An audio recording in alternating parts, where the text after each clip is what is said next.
광야 같은 세상에서라는 제목으로 함께 은혜 나누도록 하겠습니다. 5월은 가정의 달이라고 하죠. 그래서 5월 달에는 또 더 가족 간의 사랑도 있고 또 행복감이 넘치는 시간이기도 하지만 또 어떤 분에게는 5월이 더 힘든 달이기도 합니다. 모두가 가정이 있고 또 참 가정이 행복해 보이는데, 그런데 우리 집은 힘든 거죠. 우리 집은 5월이 되면 더 어려운 거예요. 그래서 그 상대적인 박탈감 때문에 더 이렇게 기운이 빠지고 마음이 힘든 분들이 있습니다. 다 저렇게 행복하고 좋아 보이는데 왜 우리 집은 이렇게 여전히 어려울까? 뿐만 아니라 가정이 없는 분들도 있죠. 또 우리 청년들, 또 아직 가정을 이루지 못한 분들은 5월 되면 유독 괴롭대요. 이제 5월 달 모든 설교가 가정 설교만 하니까 이렇게 시집을 가라는 건가, 계속 장가를 가라는 얘기인가. 하여튼 그래서 5월 달은 이게 청년들이 참 힘든 달이라고 하더라고요. 근데 가정이 있든 없든 다 힘든 것 같아요. 제가 얼마 전에 신문 기사를 보니까 이맘때가 되면 고등학교 1학년들이 가장 자퇴를 많이 고민하는 시기다라고 하더라고요. 고등학교로 올라가서 첫 중간고사를 치르고는 자기 성적표를 받아보고 난 더 이상 학교에 소망이 없겠다, 심각하게 고민한다라는 거예요. 그래서 이때쯤 되면 그냥 자퇴할까? 그런 생각을 한다고 합니다. 무슨 말이냐면 우리 모두는 사실 어떤 상황과 환경에 있든지 공통점이 하나 있다면 다 힘들고 어려운 시간들을 통과하고 있다는 겁니다. 가정이 있다면 가정에서, 또 가정이 없다면 또 없는 상황 가운데, 또 내가 처해 있는 상황 가운데 우리는 다 쉽지 않은 시간을 통과하고 있죠. 우리는 광야 같은 시간을 통과하고 있는 것입니다. 그래서 성경은 우리의 인생을 여러 가지로 비유하면서 그 중에 첫 번째가 바로 우리의 인생이 광야 같다라고 합니다. 요즘 우리가 그 매일 성경 큐티 본문이 민수기죠. 여러분, 민수기의 이름의 뜻은 이제 민수기, 그래서 백성의 숫자를 센다라는 뜻입니다. 간혹 이렇게 성경을 잘 모르시는 분은 성경에 이렇게 왜 여자 이름이 있냐, 그래서 민수기가 누구냐 그러시는데 민수기입니다. 민수기. 근데 여러분, 민수기가 왜 민수기가 됐냐면 이제 여러 가지 숫자가 많이 나와요. 두 번의 인구 조사를 하는 장면이 나오면서 이제 통계들이 많이 나오다 보니까 이제 백성의 수를 센다고 해서 민수기인데, 원래 민수기의 그 히브리어 이름은 민수기가 아닙니다. 베미드바르라고 하는데요. 이 미드바르라는 뜻은 광야라는 뜻이고 베는 어디에서라는 뜻입니다. 그러니까 민수기를 원래 원어 그대로 의미를 살리면 광야에서라는 뜻이라는 거죠. 광야에서. 민수기는 광야 이야기입니다. 어떤 광야일까요? 잠깐 이렇게 놀러 나가서 밤하늘의 별 보는 그런 낭만적인 광야가 아닙니다. 사람 살기 힘든 광야입니다. 내가 앞으로 끝까지 통과해야 되는 광야입니다. 며칠을 여기서 살아야 될지 알지 못하는 시간의 광야입니다. 이스라엘 백성들이 출애굽을 하죠. 이집트에서 나와서 가나안으로 들어가야 되는데 그 사이에 반드시 통과해야 되는 시간이 바로 이 민수기, 베미드바르, 광야에서라는 거죠. 그래서 하나님은 가나안에 들어가기에 앞서서 이스라엘 백성들이 이제 광야로 들어가야 되니까 이 광야가 얼마나 어려워요. 그래서 이 광야 시간을 준비시키세요. 그 준비시키는 내용이 민수기 1장에서 10장까지 내용입니다. 어떻게 준비해야 되는지, 뭘 준비해야 되는지를 10장까지 보여주고요. 그리고 우리가 오늘 읽은 이제 11장부터는 본격적으로 이제 광야 진군을 시작하는 거예요. 그게 오늘 우리가 읽은 11장 1절부터의 내용입니다. 자, 하나님은 우리에게 우리의 인생이 광야 같다고 하십니다. 그렇다면 그 광야의 길을 통과하는 이스라엘의 이야기는 오늘 우리의 이야기며, 오늘 이 말씀을 통해서 하나님이 우리에게 들려주시는 어떤 분명한 음성이 있을 것입니다. 그 음성을 함께 또 듣고 붙잡는 시간이 되기를 원하는데요. 제가 앞서 말씀드린 것처럼 민수기는 10장까지 이제 광야로 들어갈 건데 어떻게 가야 돼? 이렇게 말씀을 하시면서 준비시키시는데 준비시키시면서 주님이 주시는 약속이 있습니다. 그 약속이 뭐냐면 내가 너희 앞서서 가주겠다라는 거예요. 자, 10장 33절을 보면 같이 한번 읽을까요? 그들이 시작. 그들이 여호와의 산에서 떠나 3일 길을 갈 때에 여호와의 언약궤가 그 3일 길에 앞서가며 그들의 쉴 곳을 찾았고 그들이 진영을 떠날 때에 낮에는 여호와의 구름이 그 위에 덮였었더라. 아멘. 자, 여기 보니까 하나님의 임재를 상징하는 게 있죠. 여호와의 언약궤. 하나님의 언약궤가 이제 하나님을 상징하는 거예요. 그런데 어떻게 가세요? 3일 길을 앞서 가시겠다는 거죠. 그러니까 광야 길은 여러분 가만히 보면 하나님이 함께 가시는데 특징이 그냥 함께 가시는 것이 아니라 내가 3일 먼저 가주겠다라는 거죠. 먼저 가서 너희가 어디서 멈춰야 될지 또 어디서 쉬어야 될지 내가 알려주겠다라시는 거죠. 그리고 구름 기둥으로. 왜 하필 하나님의 임재가 구름 기둥일까요? 낮에는 구름, 밤에는 불 기둥으로. 여러분 구름 기둥, 불 기둥 두 개가 있는 게 아닙니다. 한 기둥이에요. 한 기둥인데 낮에는 구름으로, 밤에는 불로. 이건 하나님의 배려죠.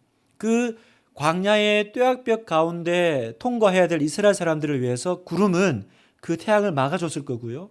그늘이 됐을 거고 밤에 불은 그 광야의 추위를 막아주는 역할을 했을 겁니다.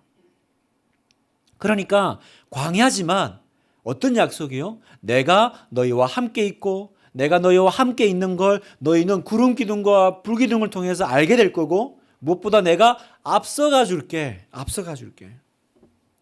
참 든든하고 안심되는 출발 아니겠어요? 모든 준비는 마쳤고 뭐 이렇게만 가면 광야지만 가나안 땅에 잘 도착할 것 같습니다. 그리고 이제 준비 다 끝났으니까 자 출발 그랬는데 출발하자마자 문제가 발생합니다. 그게 오늘 읽은 1절의 말씀인데요. 자 1절 보니까 여호와께서 들으시기에 백성이 악한 말로 원망하매 여호와께서 들으시고 진노하사 여호와의 불을 그들 중에 붙여서 진영 끝을 사르게 하시매. 갑자기 이스라엘 백성들 가운데 원인 모를 불평과 원망이 터져 나왔다는 거죠. 오늘 읽은 이 민수기에서는요. 왜 불평을 했는지 설명이 없어요. 뭐 전쟁이 있었던 건지 아니면 먹을 게 떨어졌던 건지 하여튼 모르겠어요.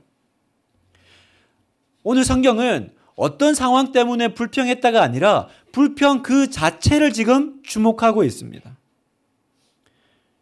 이스라엘이 했던 행동이요. 여호와께서 들으시기에 원망했는데요. 악한 말로 원망했대요. 자, 원망을 했는데 악한 말로 원망했대요. 도대체 무슨 말을 했길래 하나님이 그냥 지나가지 않고 경고로 불을 보내시고 심판하셨을까요? 그래서 그 사건이 일어나는 곳을 다베라라고 불렀는데 다베라의 뜻은 불사름이라는 뜻입니다. 하나님의 불의 심판을 받았다라는 거죠. 왜요? 그냥 원망이 아니라 악한 말로 원망했다라는 거예요. 그리고 여기 보면 여호와께서 들으시기에라는 표현을 합니다.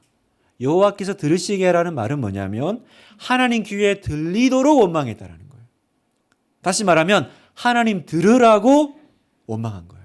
그냥 우리끼리 이렇게 이렇게 힘드네, 어렵네 이게 아니라 누구 들으라고. 제 아이가 어릴 때 우리 둘째 딸이 뭘 잘못했나 봐요. 그래서 엄마가 혼내려고 너 일로 와 이 녀석. 그랬더니 얘가 갑자기 자기 방으로 쪼르륵 뛰어가더니 기도하기 시작합니다. 하나님, 엄마가 저를 때리려고 해요. 도와주세요. 그리고는 큰 소리로 말합니다. 엄마 들었어? 얘는 누구한테 기도하고 있는 걸까요? 엄마한테 기도하고 있는 걸까요? 하나님께 기도하고 있는 걸까요? 오늘 원망을 보니까 그냥 이렇게 그 원망이 아니에요. 여호와께서 들으시기에. 다시 말하면 하나님 들으라고 원망했다는 거죠. 자, 그러면 우리의 궁금증은 이거예요. 무슨 말 했을까? 무슨 말이길래 성경은 악한 말로 하나님을 원망했고 하나님이 심판하셨을까? 자, 오늘 민수기에는 어떤 말인지 안 나오는데 우리가 알 수 있는 단서가 신명기에 나와요. 자, 신명기 9장 22절에 보면 너희가 다베라와 우리가 지금 얘기하고 있는 이 다베라 사건이죠. 다베라와 마사와 기브론 핫다와에서도 여호와를 경노하게 하였느니라. 자, 모세가 나중에 이제 회고하기를 여러 사건들이 있는데 특별히 하나님을 경노시킨 사건들이 있는데 그 세 가지가 다베라 사건, 마사 사건, 기브론 핫다와 사건이라는 거예요. 이 지역에서는 너희가 유독 하나님을 경노시켰다라는 거죠. 그러면 거기서 무슨 일이 일어났나? 여기 다베라와 마사를 지금 동일선상에 두고 있잖아요. 그리고 마사를 찾아보니까 마사 사건이 출애굽 17장이 나오는데 거기서 이스라엘 백성들이 이렇게 말했다고 나와요. 17장 7절. 그가 그곳 이름을 마사 또는 머리바라 불렀으니 이는 이스라엘 자손이 다투었으며 또한 그들이 여호와를 시험하여 이르기를 여호와께서 우리 중에 계신가 안 계신가 하였음이더라. 알겠어요. 정리하면 무슨 말입니까? 이 악한 말은 하나님이 우리 가운데 계신가 안 계신가 이 말이 악한 말이라는 거죠. 지금 모세는 너희가 다베라에서도 마사에서도 기브론 핫다와에서도 똑같이 하나님을 화나게 했다라는 거죠. 그러면서 마사 사건을 설명을 하기를 너희가 악한 말로 하나님을 원망했는데 그 말이 뭐라고요? 하나님이 나를 지금 도와주고 계신 거야 안 계신 거야? 하나님이 나와 함께 계신 거야 안 계신 거야 지금? 하나님 나 잊어버리신 거 아니야? 이 하나님을 시험하는 말, 의심하는 말이 악한 말이다라는 거예요.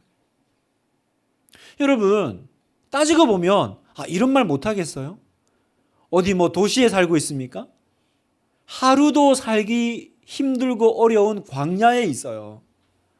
그러면 그 광야에서 충분히 원망할 만하잖아요. 그런데 하나님은 악하다라고 말씀하신다는 걸 여러분 보셔야 됩니다. 사랑하는 우리 분당하는 성도 여러분, 상황이 급박하고 어려워지면 쉽게 나오는 말이 우리 안에 있죠. 우리 다 어려워지면 뭐라 그래요? 하나님 나와 함께 계신 거 맞아? 하나님이 내 기도 듣고 계신 거 맞아? 하나님이 나를 기억하고 도와주고 계신 거긴 한 거야? 여러분, 그때 우리의 입술을 조심하는 게 필요해요. 같은 원망도요, 하나님과 연결시키면 하나님은 악하다라고 말씀하신다는 거예요. 무엇보다 중요한 건 하나님이 자기의 백성들의 소리를, 기도를 듣고 계신다는 겁니다. 어쩌면 이스라엘 백성들은 그냥 자기들끼리 나눈 대화할 수도 있어요. 뭐 부부간에, 집에서 하나님 지금 살아 계신 거야? 내 기도 듣고 계신 거야? 그런데 하나님 뭐라 그러세요? 너는 내 귀에 이야기했다라고 하세요. 우리끼리 한 얘기인데 하나님 뭐라 그러세요? 너는 내 귀에 얘기했다라고 하세요. 하나님은 당신의 백성들의 입술의 모든 말과 마음의 묵상을 들으시는 하나님이십니다. 다 들으세요. 하나님의 백성들의 지나가는 말도 들으세요. 그러니까 여러분 어떤 일을 할 때, 어떤 일을 시작할 때 마귀가 우리를 공격한다면 여러분의 입술부터 공격할 겁니다. 이제 자 준비는 끝났고 광야로 가자 그러는데 11장 1절에 그죠? 원망하여 이르되가 나왔다라는 거예요. 그건 뭐예요? 마귀의 공격이 있었다라는 거죠. 여러분 입술을 지키는 거 참 쉽지 않습니다. 반대로 이걸 막아내는 게 또 얼마나 중요한지를 우리는 깨닫게 됩니다. 제가 이렇게 제자 훈련 시킬 때 훈련이 끝나면 꼭 한 주간 해야 될 생활 숙제를 줘요. 그 생활 숙제 중에 예전에 일주일 동안 불평 금지 생활 숙제를 준 적이 있습니다. 그러면 이제 일주일 동안 절대로 무슨 일이 있어도 불평하지 않기. 그러면 일주일이 끝나고 와서 일주일 동안 제가 처음에는 힘들었지만 불평을 끊다 보니까 제가 이제 감사만 하게 됐어요. 이럴 것 같은데 끝나고 와서는 목사님 이제는 불평해도 되죠? 막 죽는 줄 알았어요. 아주 그냥. 이런다라는 거예요. 어려운 거예요, 여러분. 제가 또 한 번은 이렇게 소개한 것 같은데 불평 금지 밴드를 차고 이렇게 살아라. 왜냐하면 우리가 부지불식간에 나도 모르게 불평을 하는 거예요. 습관이죠. 그래서 그걸 인식하기 위해서 이렇게 고무밴드 같은 거를 손목에 차는 거예요. 그리고 이제 불평할 때마다 옮겨 다는 거죠. 옮겨 다는 거예요. 그러면 이제 내가 불평하고 있구나라는 인식할 수 있으니까. 그래서 불평 금지 밴드를 하라 그러면 꼭 해야 됩니까? 처음부터 불평해요. 불평 금지 밴드를 얘기하는데 얘기하자마자 꼭 해야 됩니까? 불평해요. 그러니까 이게 우리의 수준인 거죠. 어려워요, 여러분. 여러분, 그런데 그게 그냥 우리끼리 그냥 한번 웃고 말고 그냥 우리끼리 얘기가 아니라 그걸 그 자리에서 너는 지금 내 귀에 들리도록 이야기하고 있다라고 하나님이 말씀하신다면 어떠실까요? 사랑하는 성도 여러분, 오늘 나의 일상의 대화와 말과 또 부부간의 대화와 자녀들에게 말하면서 내 안에 이 악한 말 없었습니까? 어떤 말이 악한 말이라고요? 하나님이 살아 계시기는 한 거야, 안 한 거야? 하나님이 우리와 함께 계신 거야? 하나님이 내 기도를 듣고 계신 거야, 아닌 거야? 하나님이 우리 아이들을 돌보고 계신 거야, 아닌 거야? 여호와를 시험하여 이르되 이게 악한 말이라는 거예요. 오늘 이 시간, 오늘 이 예배부로 우리 안에서 이 모든 악한 말들이 제거되기를 주님의 이름으로 축복합니다. 여러분, 할 수 있습니다. 내 입술에 하나님, 이 모든 주님께서 기뻐하지 않은 말을 제거해 주십시오. 하나님, 제 마음에 불평 금지 밴드를 차고 제가 이제 살겠습니다. 강력한 믿음으로 출발해야 될 그 시점에 원망과 불평으로 시작해버리고 말았던 이 실수를 제가 반복하지 않겠습니다. 오늘 우리의 예배가 그 예배가 되기를 원합니다. 자, 이 다베라 불사름의 사건이 이제 벌어졌죠? 그러면 이스라엘 백성들이 이제 교훈을 받아서 와, 이거 조심해야겠다. 시작할 때부터 우리가 뭐 눈앞에서 불이 떨어지는 걸 보면서 이거 하나님께서 경고하시는 거네. 이거 마음 잘 잡고 가라는 거네. 그렇게 딱 교훈 받고 마음 다잡아가지고 잘 살 것 같잖아요. 참 사람이 어려워요. 그렇지 않습니다. 바로 4절에 보면 또 이어서 똑같은 문제가 벌어져요. 자, 4절 한번 읽어볼까요? 시작. 그들 중에 섞여 사는 다른 인종들이 탐욕을 품음에 이스라엘 자손도 다시 울며 이르되 누가 우리에게 고기를 주어 먹게 하랴. 자, 여기 보니까 이스라엘 백성들 중에 섞여 사는 어떤 민족들이 있었나 봐요. 이 사람들이 누군지 또 그 탐욕이 뭐였는지 성경은 설명 안 합니다. 출애굽을 할 때 그 같이 따라 나온 민족이었던 건지 아니면 뭐 그냥 섞여 있었던 원래 있던 사람이었던 건지 모르겠어요. 또 무슨 탐욕이었는지 모르겠지만 뭐 처음부터 뭐 엄청나고 대단한 거였겠어요? 그냥 누가 이렇게 작은 그죠? 원망, 작은 욕심 한번 부렸겠죠. 그런데 그걸 잘 처리하지 못하니까 그게 영향력이 커지더라는 거예요. 그래서 어떻게 돼요? 처음에는 그냥 섞여 있는 어떤 민족들이 이야기했는데 이스라엘 자손도 다시 울며 다시 1절의 내용이 또 시작됐다라는 거죠. 성경은 우리에게 영향을 주는 섞여 있는 무엇인가가 있다라는 것을 말합니다. 사랑하는 성도 여러분, 여러분도 잘 보셔요. 내 안에 뭔가가 계속 나에게 영향을 주고 있는 게 있습니까? 계속 내가 마음에 원망이 나오도록 만드는 어떤 이야기.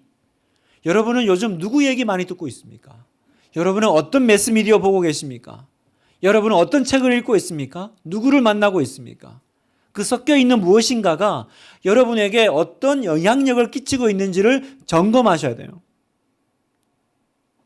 이스라엘 백성들은요, 그 영향력을 미치는 거를 그냥 대수롭지 않게 여겼어요. 그냥 내버려 뒀더니 얘가 점점 커져서 어떻게 해요? 이제는 말로 안 합니다. 말로 하는 걸 넘어서 고기 먹고 싶다고 울기 시작해요. 10절. 백성의 온 종족들이 각기 자기 장막 문에서 우는 것을 모세가 들으니라. 이러므로 여호와의 진노가 심히 크고 모세도 기뻐하지 아니하여 또 다시 다베라입니다. 여러분, 다 큰 어른들이 고기 먹고 싶다고 울고 있는 걸 한번 생각해 보세요. 지금 이 사람들이 굶고 있습니까? 며칠 밥을 못 먹었나요? 오늘 성경에 보니까 만나가 있었다 그러죠. 7절 만나는 가시와 같고 모양은 진주 같은 것이라. 8절 백성이 두루 다니며 그것을 거두어 맷돌에 갈기도 하고 절구에 찢기도 하며 가마에 삶기도 하고 과자를 만들었으니 그 맛이 기름 섞은 과자 맛 같았더라. 천국 가서 제일 먹어보고 싶은 것 중에 하나가 만나예요. 무슨 맛이었을까? 여러분, 성경에는 뭐 그냥 뭐 약간 기름만 나는 무슨 과자인가? 그러지만 우리는 지금 되게 먹을 거 풍족한 세상에 살고 있는 거예요. 그러나 여러분, 그 한 몇천 년 전에, 그죠? 그 광야에서 그냥 설명 글로 보니까 별거 아닌 것처럼 보이지만 얼마나 황홀했겠어요.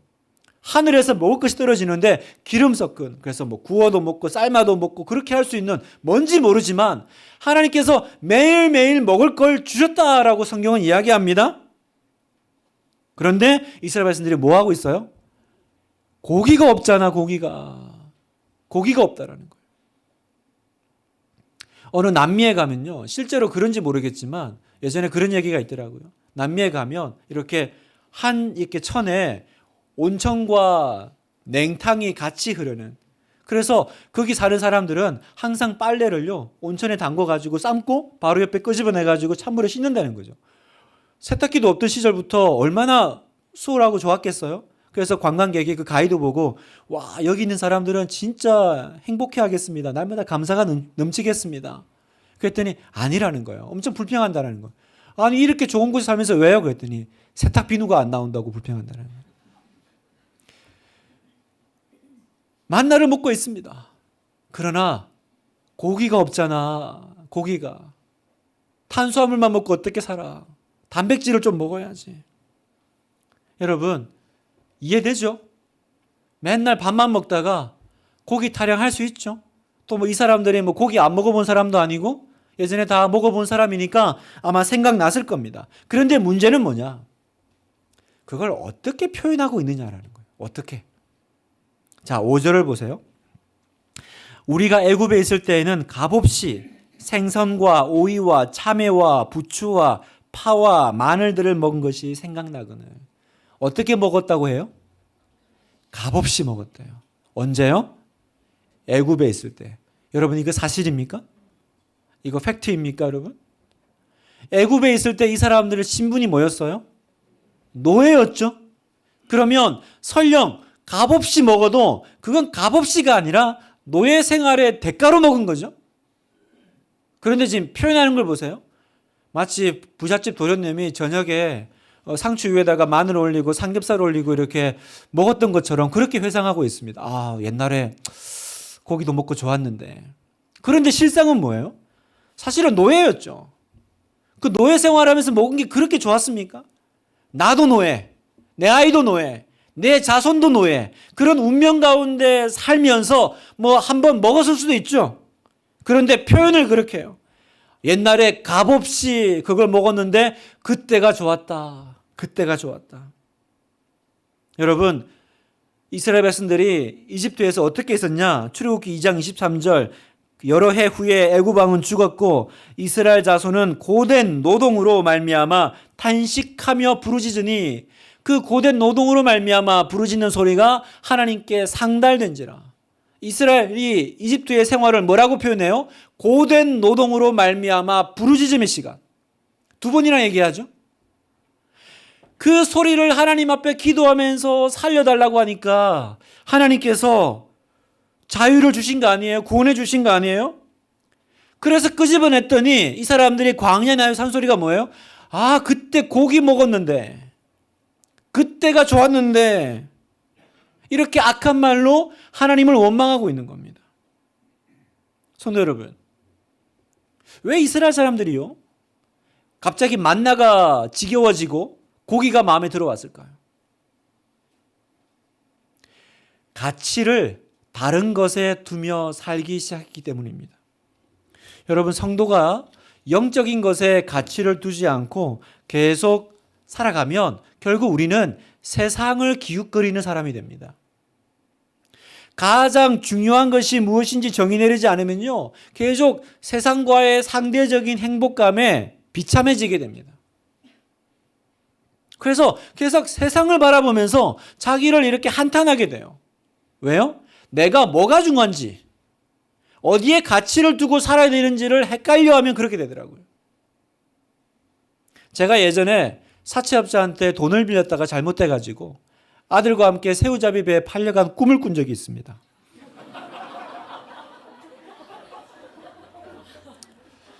꿈이지만 괴로웠어요. 아, 이게 TV에서 본 건 있어가지고 괴롭더라고요. 근데 더 괴로운 건 뭔지 아세요?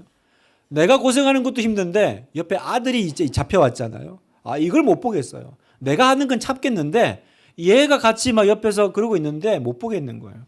그런데 어느 날 육지에서 어떤 한 사람이 값을 치르고 우리 부자를 그 노예섬에서 구출해 준 거예요. 꿈도 굉장히 복음적이지 않나요?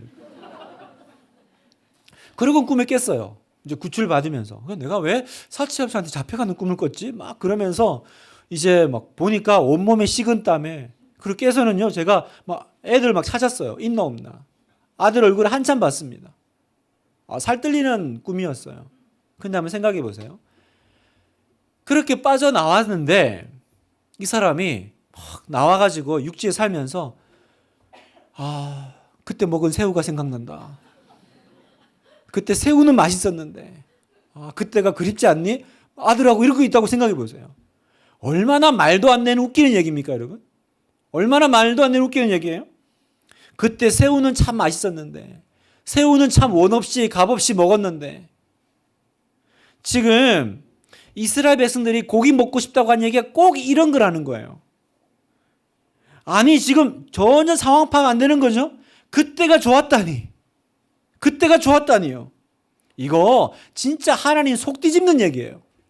얼마나 하나님 속을 뒤집어 놨냐면 10절 온 백성이 온 종족들이 각기 자기 장막문에서 우는 것을 모세가 들으니라. 이러므로 여호와의 진노가 심히 크고 모세도 기뻐하지 아니하여. 문 앞에 서가지고 울고 있는 사람들을 보세요. 고기 그러면서 울고 있는. 그래서 20절에 하나님이 이렇게 말씀하십니다. 20절 하반절 이는 너희가 이 모든 일들은요 너희가 너희 중에 계시는 여호와를 멸시하고 그 앞에서 울며 이르기를 우리가 어찌하여 애굽에서 나왔던가 함이라 하라.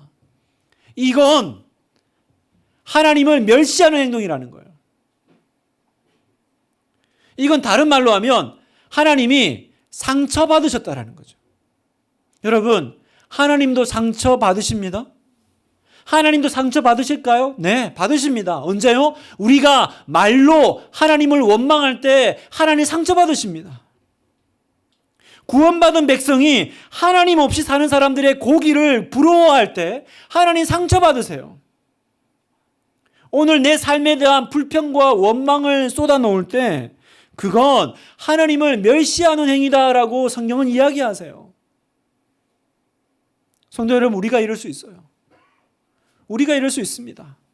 요한일서 3장 1절 보라 아버지께서 어떠한 사랑을 우리에게 베푸사 하나님의 자녀라 일컬음을 받게 하셨는가. 우리가 그러하도다. 우리가 그렇다. 어떻다고요? 어떠한 사랑을 베푸사 우리가 하나님 자녀가 되게 하셨나.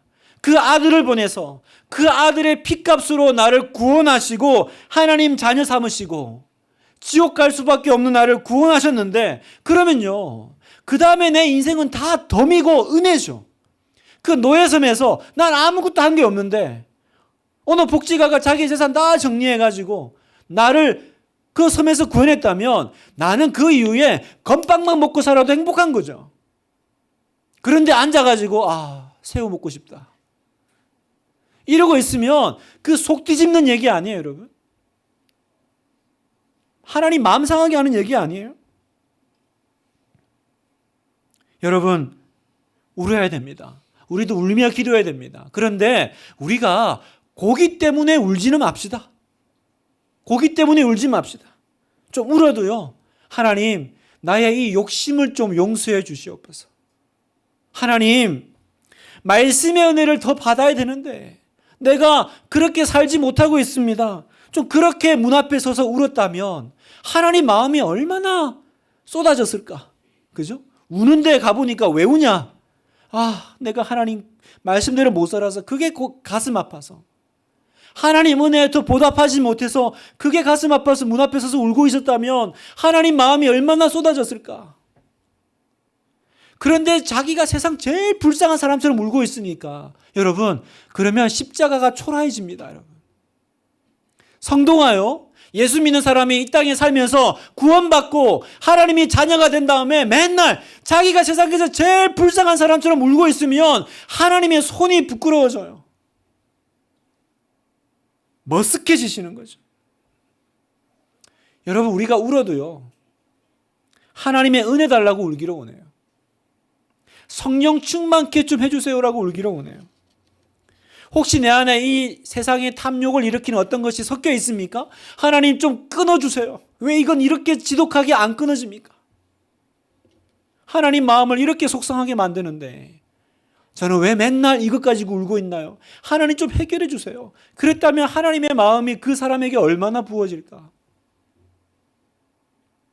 말씀을 마무리하기 원합니다. 광야에서 배에 미드 바릅니다. 이 광야 같은 인생에서 우리는 어떻게 살아야 될까? 주님 약속하십니다. 내가 앞서가마. 내가 앞서가마. 그리고 구름 기둥과 불 기둥으로 너와 함께 하마. 그러면 우리는 뭐 해야 돼요? 나와 함께 하시고 앞서가시는 하나님 믿고 내 안에 악한 말을 제거하십시오. 악한 말이 뭐라고요? 하나님 나 잊으셨다? 하나님이 안 계신 것 같아. 하나님이 내 기도를 잊으셨나 봐. 이게 악한 말이라는 거예요. 여러분, 내 안에 섞여 있는 무언가가 그런 말을 내 안에서 계속 이렇게 떠올리게 할 때 선포하십시오. 아니다. 하나님은 나를 잊지 않으셨어. 한번 따라 선포해 보겠습니다. 하나님은 지금 여기 나와 함께 계신다. 아멘입니까, 여러분? 하나님은 지금 여기 나와 함께 계신다. 마귀는 우리 안에 섞여 들어와서 계속 봐봐. 어렵지? 덥지? 먹을 거 없지? 봐. 안 보이잖아. 없어. 안 계셔. 혼자야. 그때 우리가 뭐 해야 돼요? 악한 말이 아니라 믿음의 말로. 아니, 하나님이 지금 여기 함께 계신다. 두 번째, 고기 달라고 울지 말고. 진짜 고기가 필요해요? 그러면 고기 이미 주신다라는 것을 믿고 하나님은 그 문제도 해결하실 것을 믿고 감사하면 얼마나 좋을까요? 감사가 하나님을 영화롭게 합니다. 시편 50편 23절 같이 한번 읽어볼까요? 시작. 감사로 제사 드리는 자가 나를 영화롭게 하나니 그의 행위를 옳게 하는 자에게 내가 하나님의 구원을 보이리라. 누가 하나님을 영화롭게 한다고요? 누가 하나님께 영광 돌린다고요? 감사로 제사 드리는 자. 정말 고기가 필요합니까? 그러면 고기 달라고 나는 왜 고기가 없냐고 울지 말고 이미 주셨음을 믿고 감사하십시오. 하나님은 주실 수 있는 분인 줄 믿으십시오. 내가 그 행위를 옳게 하는 자에게 구원을 보이리라. 누가 구원을 받습니까? 감사로 제사 드리는 자. 주님, 빈들의 마른 풀 같은 내 영혼입니다. 하나님, 이 주일날 이렇게 온 세상 비가 가득하지만 하나님 내 영혼은 너무나도 건조하고 간조하고 메마른 심령. 주님, 저를 불쌍히 여겨주세요. 주님, 빈들의 마른 풀 같은 내 영혼에 은혜의 담비를 부어주세요. 그렇게 울고 있다면 하나님 마음이 얼마나 쏟아질까? 하나님 왜 고기가 없어요? 차라리 그때가 좋았겠어요. 하나님 저 안 믿는 사람들은 저렇게 잘 사는데 왜 저는 이 모양입니까? 차라리 하나님 안 믿었을 때가 더 좋았겠어요. 하나님 마음에 대못을 박는 거 아니에요? 오늘 이 예배를 통해서 오늘 이 예배를 기점으로 이제 더 이상 우리는 악한 말로 하나님 가슴에 못을 박는 일을 하지 않을 겁니다. 하나님 내 안에 악한 말을 제거해 주시고 아버지 하나님 함께 하시고 동행하시고 동거하시고 동력하신 하나님이 있습니다. 그 하나님께서 앞서 가신다니 저는 그거 믿고 감사하면서 통과하겠습니다. 감사하면서 나아가겠습니다. 그렇게 고백하는 여러분, 그래서 광야지만 하나님 손잡고 걸어가는 다이나믹하고 익사이팅한 여행 같은 광야 되기를 주님의 이름으로 축복합니다.